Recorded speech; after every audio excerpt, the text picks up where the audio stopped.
One is, do not let instruments dry out at the end of an operation. Always keep them in a moist, not wet atmosphere.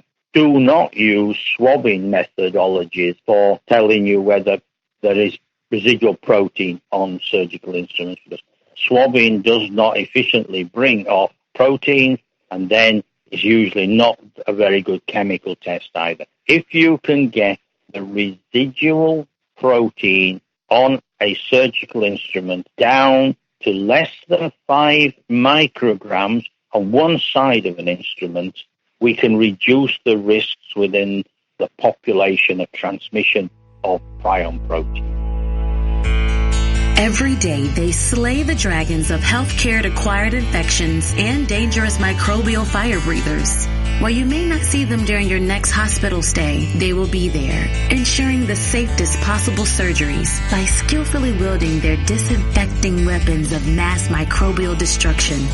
They are sterile processing professionals. And this is Beyond Clean, the central nexus for the people, processes, and products that are pushing the global sterile processing industry forward. Join us every week as we introduce you to the unsung heroes who are fighting dirty around the globe. And now, it's time to go Beyond Clean.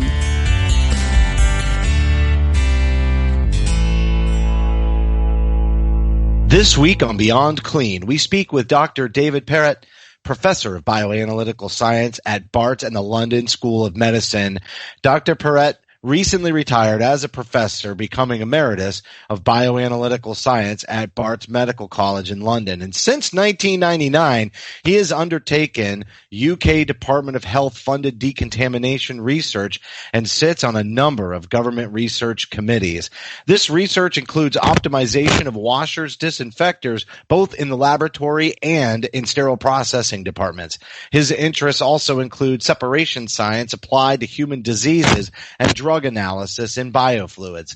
His work on decontamination of surgical instruments in relation to vCJD for the UK Department of Health was featured on the BBC and has been mentioned in the British Parliament. He holds patents on devices for use in residual protein detection that have been marketed from 2013 on. He lectures both nationally and internationally, and Dr. Perrett has authored or co-authored 185 papers in peer-reviewed scientific journals, 30 books and chapters, and has over 40 contributions in the proceedings of conferences, academic societies, etc. His most recent book is called Gout at Your Fingertips, and Dr. Perrett was recently involved with the rewrite of the UK HTM guidelines, which were published in 2017. So obviously, Mike, today we're speaking with an expert. We're going to get a little bit of detail that may be beyond what you and I are used to hearing, and maybe even our listening audience. But I think it's really important how much that we understand how dangerous this could be. I know we talked a lot similarly on this topic with Dr. Christine Green in one of our previous episodes, a lot of overlap. And even there's comments that Dr. Perrett will make about point-of-use cleaning and its importance, or at least he'll allude to it. So I'm really excited to have this interview today. Yeah, this is really an exciting one because, CJD, vCJD are kind of the boogeymen of sterile processing, and then by extension to the OR. When you consider, what is specifically at risk, you're talking about a condition that has a 100% mortality rate. If you get it, you will die. And it's a really kind of awful way to go out. So, this is something that is particularly scary, and it doesn't fit into our normal categories of bacteria, virus, fungus. It just doesn't fit into those categories. So, there's a lot to learn here, and the stakes couldn't be higher when we talk about what exactly is at risk. All right, well, we're going to get into it in just a minute. As a reminder, you can subscribe to Beyond Clean on iTunes, Stitcher, Google Play, and Spotify, or search for Beyond Clean on your favorite podcast application. We can also be heard on the Sterile Education app available on iTunes and Android. Follow Beyond Clean on Twitter at Beyond Clean Info, Facebook.com/Beyond Clean Podcast, LinkedIn.com/company/Beyond Clean, Instagram is Beyond Clean Podcast, and we're also really pleased to announce that we've kicked off our YouTube channel, youtube.com/Beyond Clean, featuring Beyond the Headlines with Mike Matthews, Real Talk with Bob Mars, and Fighting Dirty with Hank Balch. Finally, for all of you frontline leaders out there, we've added mentorship programs and same-day assessments, and for the vendors, we have Vendor Spotlight podcast release every Friday, and social media consulting opportunities. So to learn more, contact us by emailing info@beyondclean.net. Before we get started, Season 5 of Beyond Clean is brought to you by EndoPlus and Ready Set Surgical. EndoPlus is an original equipment manufacturer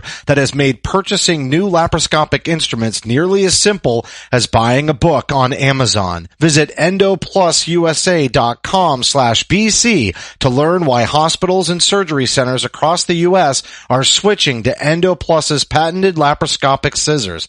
And don't miss out on EndoPlus's limited time offer for Season 5 Beyond Clean listeners who will receive a Yeti 10-ounce insulated wine tumbler with the purchase of a lap instrument. EndoPlus is your competent, reliable resource for a comprehensive preventive maintenance program for all of your laparoscopic devices. Find what you need, make informed decisions, be supported at endoplususa.com/BC. That's ENDOPLUSUSA.com/BC. Got loaners? Get Ready Set. ReadySet automates the loaner and consignment supply chain while driving greater transparency and accountability amongst vendors. ReadySet's cloud-based coordination platform consolidates logistics, documentation, and communication for all members of the procedural team to ensure that every procedure has the right equipment at the right time with complete documentation. Interested in learning more? Listen to founder and CEO Kirthi Kanabadi's Season 1 interview on Beyond Clean. Sign up for a demo today, and as a loyal Beyond Clean listener, you are eligible for a 6-month no-obligation trial of the Ready Set platform. Just remember to mention Beyond Clean in your demo or trial request to take advantage of this offer. Are you ready? Get Ready Set. You're listening to Beyond Clean, the global voice of sterile processing. Joining us now is Dr. David Perrett, Professor of Bioanalytical Science at Barts and the London School of Medicine. And Dr. Perrett, we're going to talk about prions and CJD today, which is something that you have a great deal of experience with in the UK, which I think makes you a tremendous expert to talk about this with our listeners on the show. So thank you for joining us. Hello. Good morning. Well, it's good afternoon here in London. Yeah, I know. We always have to coordinate the timing of our interviews, but maybe we could start with just talking about what a prion is and defining that. I'm not sure that everybody's really clear. I understand it's a protein, and I think a lot of people have some basic knowledge in that regard, but take us a little bit deeper so that everybody understands what we're talking about today. Okay, a prion is a protein, as you just said, but has the unusual ability for proteins of being infectious. Now, that means there is no DNA there, so it's not like a virus, it's not like a bacteria. The protein itself is infectious in the sense that it causes other prion proteins, and I'm afraid to say our bodies have got lots of prions in them. We don't know why, but we have lots of prions in our brain and other tissues. And when it meets what we call a misfolded protein, it causes the nearby proteins to all become misfolded. Eventually, that leads to holes in, say, brain material, in brain matter, and those holes are what we now term spongiform, transmissible spongiform encephalopathies. Wow. Yeah. So you've already got me scared with all the information about the prions inside of me. It's an infectious protein. Can I tell you maybe just how infectious it is? Yeah, please. If you've got an animal model such as a mouse, it's got vCJD. Yeah, I suppose we really should clarify what we talk. We are talking about basically forms of Creutzfeldt-Jakob disease, and often abbreviated to vCJD. So if we have a mouse that's got vCJD and we literally cut into its brain, maybe only just stick a pin into it, and we then stick that pin into the brain of another mouse, that second mouse will get vCJD. When you take the pin from one mouse brain to the other, do they contract it every single time? I should think yes, almost every time, yes. It is so infectious. And it was first, the history of Prion disease extends back. Prusnier won the Nobel Prize for it back in, I think, the 1980s for demonstrating this infectivity, this extreme infectivity of something that was just a protein, no DNA, no RNA, to be seen in the tissue sample. So it is a very, very infectious material. And in fact, there is a beautiful example of this from Creutzfeldt-Jakob disease as against mad cow disease type things. Back in 1976, I could give you the full reference, but a brain electrode was used on a patient who got CJD. A few months later, that same electrode was used on a second patient, having been cleaned in a normal manner, appropriate at that time, 1970s. It was then used on a second patient, and that second patient then got CJD as well. And then the electrode cleaned, no one was suspecting anything, cleaned again, and used on a third patient who got CJD again after a few months. The electrode was then sent to, I think, your Center for Disease Control in the States, and then it was used on a monkey, and that monkey got CJD some 3 or so years later after the first case. So that just gives you some idea of how infectious this is. Yeah, that's amazing. And I guess I wanted to go, all the way back to your definition even of a prion. And I know I've heard this conversation before in the industry, but in sterile processing or in SSDs, we're so used to killing things through disinfection and through sterilization, but there's really no such thing as killing a prion because it's a protein, correct? There is no such thing as killing a prion without doing serious damage to the instrument it is attached to. You can kill a prion by boiling it in strong caustic soda, but if you've ever done that to a surgical instrument, it's not a pretty object that comes out at the end of the process. It's a very blackened instrument, damaged. So what we lack are ways able to kill prion infectivity in a simple way. There have been a number of commercial detergents developed that say they will do this job, but many of them have used as their model forms of prions such as scrapie prion. I need to say a little bit more about where we can find prions in a moment. Scrapie prion from sheep, and that's really quite relatively easy to kill off that one. It's the CJD, the vCJD prions that are the difficult ones to kill. In terms of our understanding of the scope of this problem, obviously you went in depth for the danger and the infectiousness of this protein, but really in the medical device space on a global scale, what are we talking about here? What's the true scope of this issue? Well, we can't be absolutely certain, but just telling you a little on the history here. Mad cow disease occurred in the UK in the 1990s, and it has been in other countries and may well have been around for some ages before that.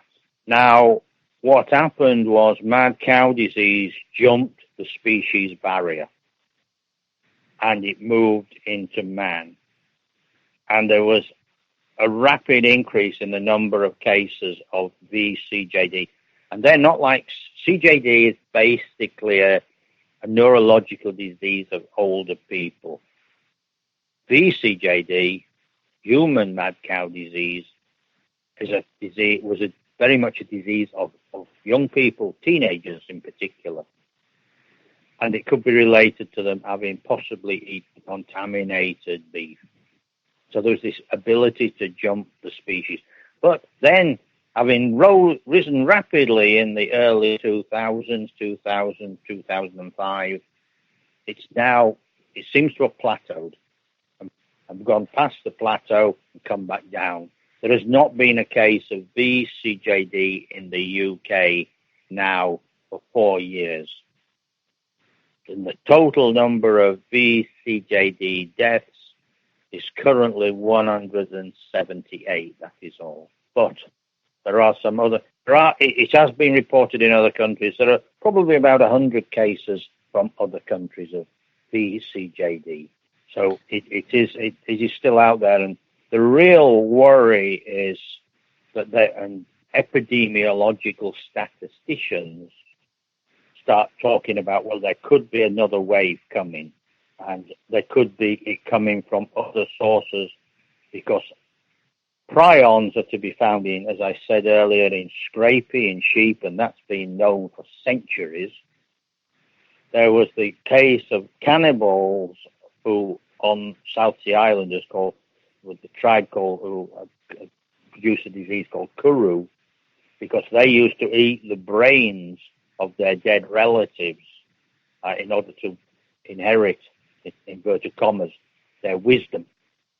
But in fact, what they gave themselves was a neurological prion disease. And then for you in the States, you have a very massive number of wild animals that have got something called chronic wasting disease, which is in deer, elks, and that kind of thing, reindeer. And it spread rapidly. And I don't know the latest figures, but as far as I know, none of this it's in almost every state now in the US. It has chronic wasting disease has jumped into small animals in woodlands by eating dead carcasses. It has not yet jumped the species barrier into man. That could be really worrying if it did. Yeah, well, and it's funny because you are leading me right to my next question, which is, all right, so we know that vCJD jumps species, but are there any other instances or cases where we've seen prions jump species, like you just described? Obviously, there's one that hasn't yet, but would be potentially devastating if it did. Do we have other instances where it's moved from one species to another? Well, obviously, mad cow has jumped species. You've had a small species jump in your chronic wasting disease in the States. But strangely, although we've had scrapie in the sheep population for at least 500 years, that apparently has never jumped species, and we eat lamb and mutton and that without really worrying about scrapie. Although I would say the agricultural people are now trying to remove it from the sheep population. So I'm not aware of any others, other than we can do it in the laboratory quite easily by that technique of just touching the brain of one, moving it into another animal. So you could move it from a mouse to a rat, mouse to a rabbit. Yes, you can do that kind of jump. So, Dr. Perrett, we've talked about how infectious this prion can be, but you mentioned that there have been no cases now in the UK for 4 years. What do you attribute that dramatic decline to? Probably the government's restrictions that they brought in on meat processing. In other words, we're not allowed to eat animal brain anymore in the UK. We're not allowed to eat the spinal cord. This has all got to be removed. So the prion infective tissues are now out of the food chain. This has helped. But can I qualify this statement? Yeah, absolutely. Yes, there have been a reduction in the number of vCJD cases, but throughout the world, there is a rapidly rising number of CJD, Creutzfeldt-Jakob Disease cases. We've now, in the UK, although we've had 178 cases of vCJD, we've had something like 2,500 cases of Creutzfeldt-Jakob disease that have been reported. And the same prion is there, and that same prion is just as able to stick to a surgical instrument in a CJD case as it is for a vCJD case. So more specifically to the sterile processing world, were there processes that were changed to help mitigate the risk of transmitting a prion disease through surgical instruments? Within the UK, definitely.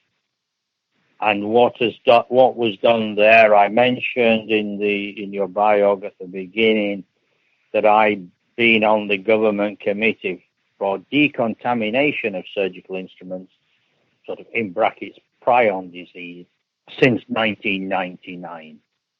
The UK government has directly spent something like, if I put it into dollar terms for you, something like $30 million on research into how to clean surgical instruments better.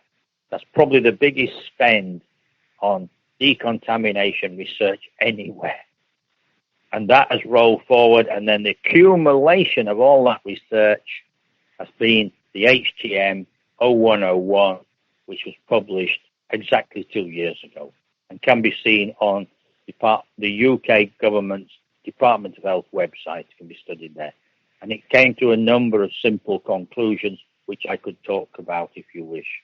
I think that'd be helpful, Dr. Perrett, to give a little bit of insight, because I know with our international audiences there, and this is a phrase even that has come up again and again and again from our previous guests. I'm thinking in particular of Renee Weiss, who likes to say that these microorganisms do not respect international boundaries, right? And so because they don't act any differently in the UK than they do in Asia and they do in the States, the question then becomes, why, as a healthcare community on a global scale, why do we treat them differently depending on where we are? Now, obviously we know because there's different guiding documents, etc., but it's because of this focus in the UK. I think it'd be helpful if you could summarize some of the highlights of those guiding documents. I'll try and summarize. When we first started this research back in 1999 or a year after that, when the funding was in place, I asked a very simple question of the committee. Well, at the end of an operation, how much material is there on a surgical instrument? And we studied that. And in fact, the amount of tissue on an instrument could be as much as 50 to 100 milligrams. And that you've got to wash off. So that was the first observation. Then we said, well, how do you test for the residual protein? You can look at instruments, yes, and you can see large quantities if they're inspected properly. But the other point was that you use simple tests. And the standard test in the ISO international standard is one called ninhydrin, and swabbing with ninhydrin. I studied this and showed that it was impossible for the ninhydrin test to actually work because ninhydrin doesn't actually react with proteins with any degree of sensitivity.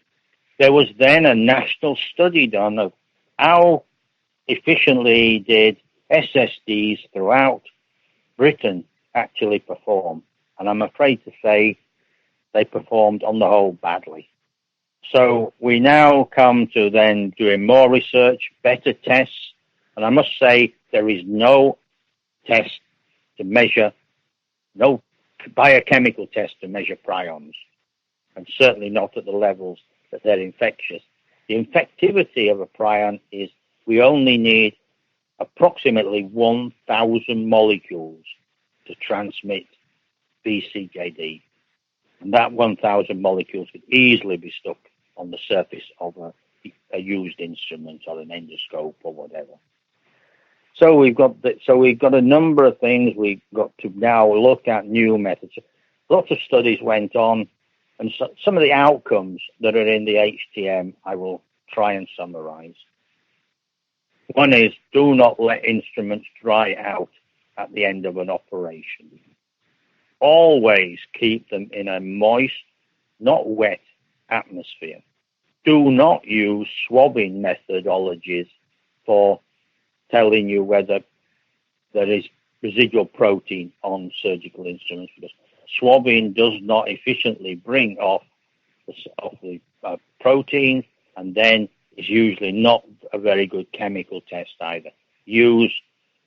Developed so that 3 groups were funded to develop in situ detection of protein on surgical instruments.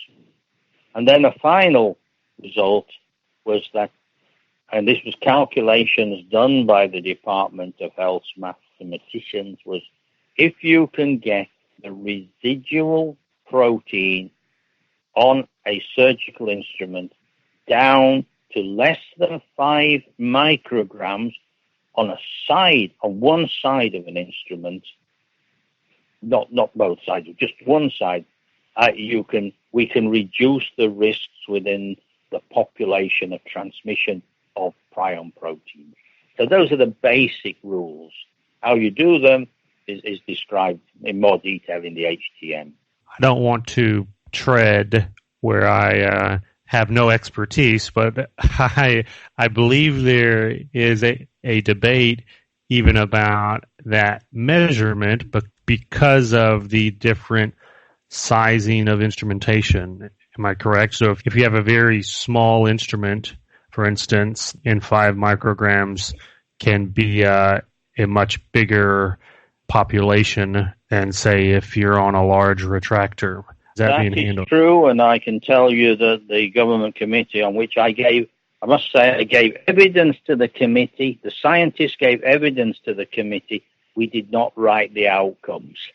And I know that committee had a lot of debate about, well, do we keep it simple for SSDs and just say a side, or do we start having to say, well, the square centimeter or this kind of thing, which, of course, nobody can really judge the surface area of an instrument. So we've come out with a figure that is significantly lower than the figure being proposed for the next international standard. But the mathematicians assure us that it's the one that will limit the perpetuation of prion diseases, and particularly now CJD in the population, and maybe even the worry that Alzheimer's can also be transmitted via prion mechanism on surgical instruments. And something I forgot to say right at the beginning is, whatever this protein is, this prion protein, and we know majority of its chemical structure, but not quite all the details, we know that it sticks to surgical stainless steel like superglue. It really is all proteins are sticky. vCJD is exceptionally sticky.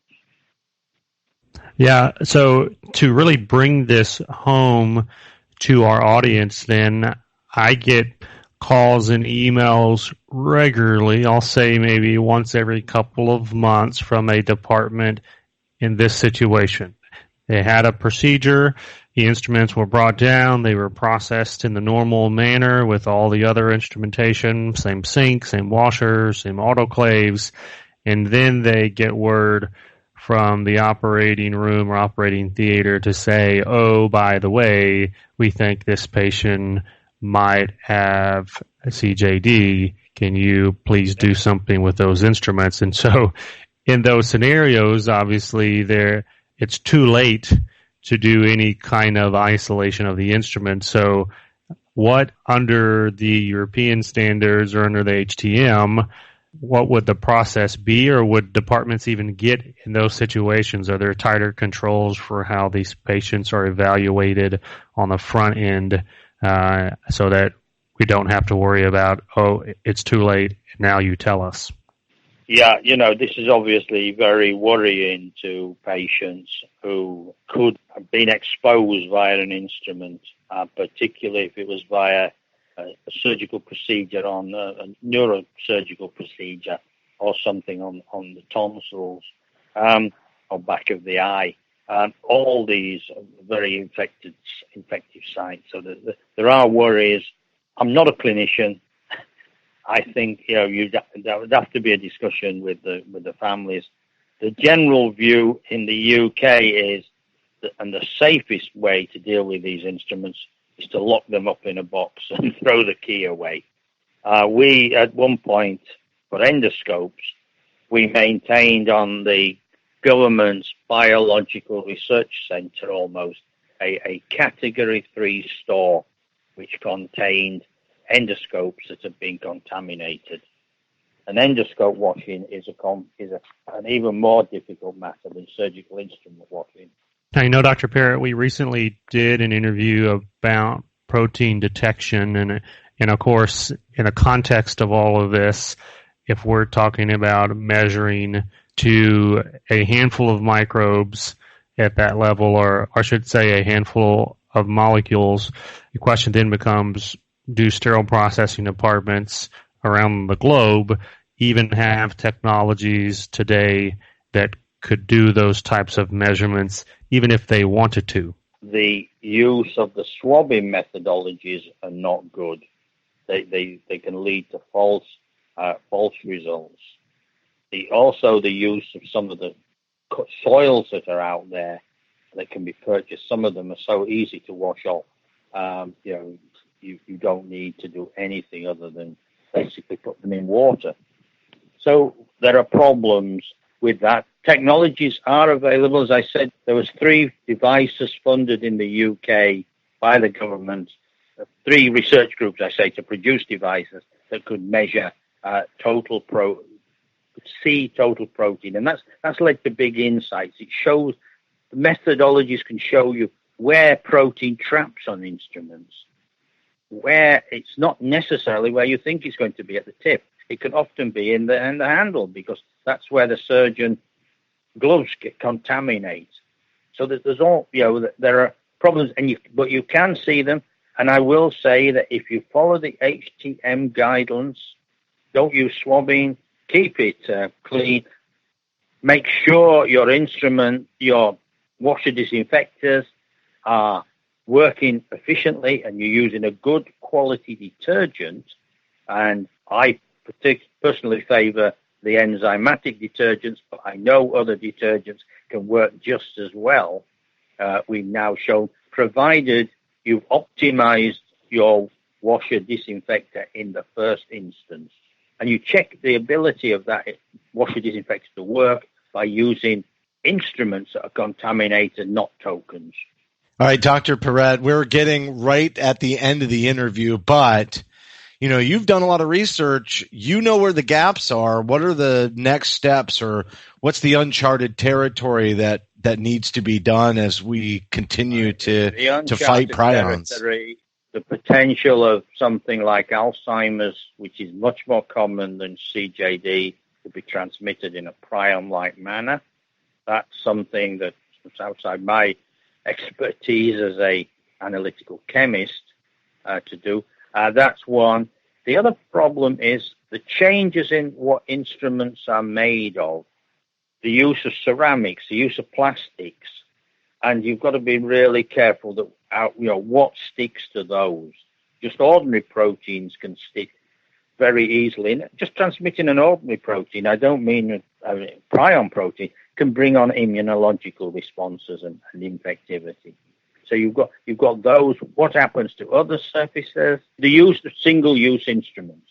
And our experience here in the UK is that single-use instruments, there needs to be all new guidelines for the single-use instruments. Some of them I have seen and personally looked at the amount of protein on them. As they come in from the Far Eastern countries where they're made, are in a terrible state. They're not fit for use. They're not fit for purpose.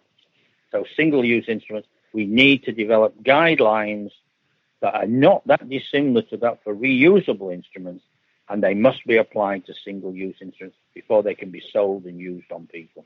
All right. Well, this was an excellent interview. And you mentioned Alzheimer's, and I remember reading an article that suggested in, I think, a fairly small sample study that instruments could actually have potentially transmitted Alzheimer's during surgical procedures, but the effects did not show up for 30 years. That's a paper in Nature, and it's a serious worry if that's true.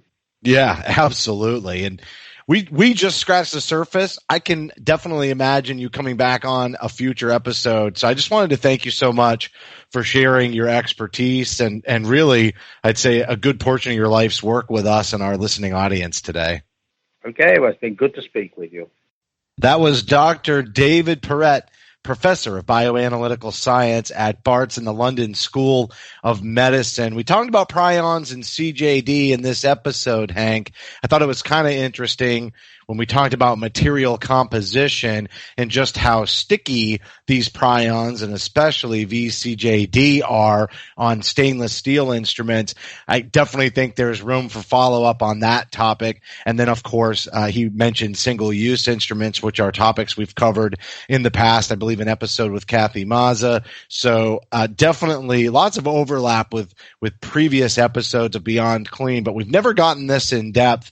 And I definitely have a much better understanding of how prions work and even just how such a very small, naked to the eye really, amount of residual prion protein, how dangerous that really is.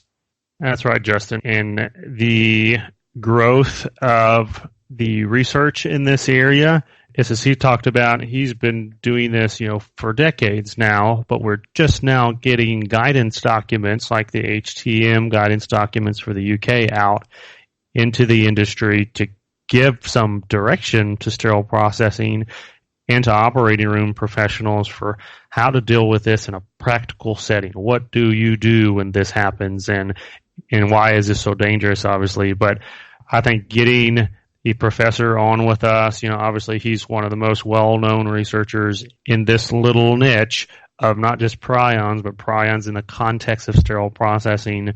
Tremendous amount of information in this episode, and I know, as we say all the time, folks are going to be calling us to get him back on the show to talk some more. All right, well, that's going to do it for this week's show. As a reminder, you can help support us by subscribing to Beyond Clean on iTunes or Stitcher and Google Play or Spotify. Simply search for Beyond Clean Podcast.